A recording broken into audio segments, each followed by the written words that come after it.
direct मेनखान जोता तेको दाले सालखान मुर्मू बुझो चे ओनाते बाय मेन दाड़े कना डायरेक्ट मेनिया इन दो ओडे तो प्रमाणो कना नो गुरु गोमके विरोधी कना बुझो चे ऑलचिकी विरोधी कना नो प्रमाणो कना तो बाय मेन दाड़े कना इनडायरेक्टली मेनिया ऑलचिकी दुन विरोध एदा उनको जहां ऑलचिकी को विरोध क्रिश्चियन ईसाई संताड़ को बुझो चे जहां को कन्वर्ट चाबा कना धर्म को आडाकर संताड़ को उनको को विरोधिया उनको भितरे नुई हो मेना आका दिया बुझो चे ओना तेगे नुकु काउंटर रे बाको हिजु कना आज मेनिया तो जहाना तेगे ओल लेखन माने बांचाव ताहेना ओका लकारे बांचाव ताहेना उना दिन तो जहाना तेको ओले ता नय तो बदल लिदियन गया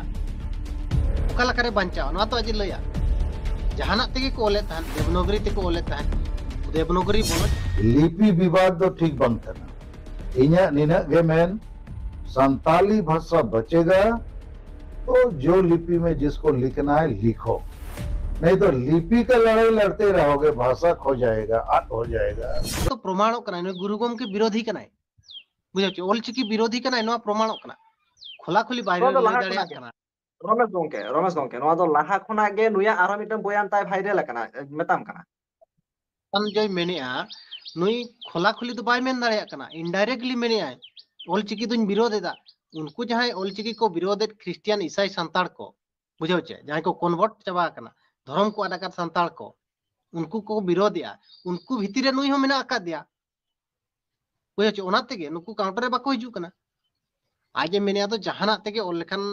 गे सपोर्ट एदाय इनडायरेक्टली पूरा ऑलचिकी विरोध एदाय डायरेक्ट बाय लेदाय एकाना नोआ रेना तायम रे आजा चेत उहिर ताहे को तया राजनीतिक जहाना उनका एजेंडा ताहे को तया चेत वोट खातिरे बरो कराय से वोट खातिरे सपोर्ट या जतो नुया राजनीति फाजनीति एजेंडा चेन ह बनुआ चाबायना जेते मिटंग वेस्टर्न ना जिनिस जहां लका वेस्टर्न खान चपात गिडियाबो ओने उनका वेस्ट सकना सालखान मुर्मू दो माने वेस्ट कना आजा आशा संगठन दो वेस्ट कना बुझो चे ओडिया गोदा रे मेना एंदो कचड़ा डंप रे मेना आजा संगठन दो नितोंग नुई चेत माने ओने मानसिक स्थिति बिगड़ेन खान चेत ए चिकया चेत बांगे जहाना गे रोड गिडी का हानते हानाय सब बिडवा नोय सब बिडवा नो नोंका अवस्था रे नितोंग मेना आका दिया और नुया चेत बिन चर्चा या बिन उना गुरुतर चेदा बिन एमाय कना इन बइन बुझाव दाड़े कना बिन हां चे माने मिरहोड़ा मानसिक स्थिति बार बाय कमी कना आबो मेन दाड़े हो मिटंग एमपी ताहे कना अडी गान होड़ लगी कथाय दोहोय ताहे मेनखान नितोंग ताय मानसिक स्थिति बिगड़ो कना और बहो बाय कमी कना और उनिया मिटंग अबिन मारांग इशू बिन बनाय चे लकार इन बइन बुझाव दाड़े कना उनिया दो आपे बुझाव पे निनंग उनिया दो बहो स्थिति एके बार रमेश गोंके मारांग इशू तैयार ना मा बाचु अकदा कारण सालखान मुर्मू आडी होड़गे जीत बोगा को मेने कना आडी होड़गे उनी नित उनी लाइक सालखान मुर्मू जीत बोंगा कान तो कोय आडी होड़ा माइंड वासे तो कोय जहां का जीत बोन नेलेता माने सालखान रे जहां तिना के कमियो को मेना कात कोआ बड़ा जीत बोंगा बिन मेने अड़ी होड़रिन जीत बोंगा कना तिना होड़रिन जीत बोंगा कना मासे हिसाब एमो बिन तिना होड़रिन जीत बोंगा कना अड़ी होड़ दो तिना होड़ पे होड़ पुन होड़ मोळे होड़ तिना होड़रिन जीत बोंगा कना हाजे नुकु हिसाब को मासे नुई तिन निना होड़ दो जीवित बोंगा को मनावे कना साला 10-15 जन गान काते बनु को मिटंग स्टेट रे ताको अड़ी होड़रिन जीवित बोंगा नुई उकाल करे हुई दाय जीवित बोंगा मिटंग नोंका मानसिक खराब मानसिक स्थिति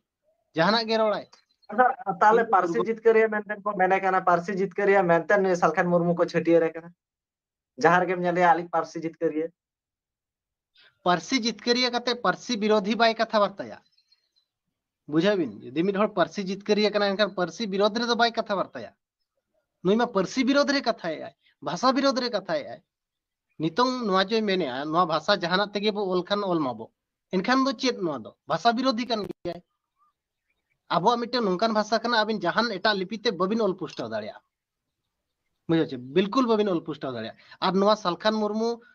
होय बड़ाय का बेस लेका चे आइदिन चेला चमड़ा को को बड़ाय का एंते रे होय मेने जहाना लिपि तेगे ओल पे ओल लेट खान ओल पे आबो भाषा बांचा ओकाल करे भाषा बांचा भाषा रपुदो कना भाषा चाबा कना आबो परसी चाबा कना नुई बड़ाय कते के नोय मेने नुई तो भाषा जीत करिया तो बांग कना भाषा इनघड़ी हुए तो भाषा लड़ाई रे ताहे कना मिटंग अगुवनदार हिसाब ते और नुकु दो ओना भितरे को माने आदोआ ओना भितरे को मुचादोआ और नोआ लगी तो उन आबो हो माने उन रंगा को दबाय दरकार नुकु को चाबा गया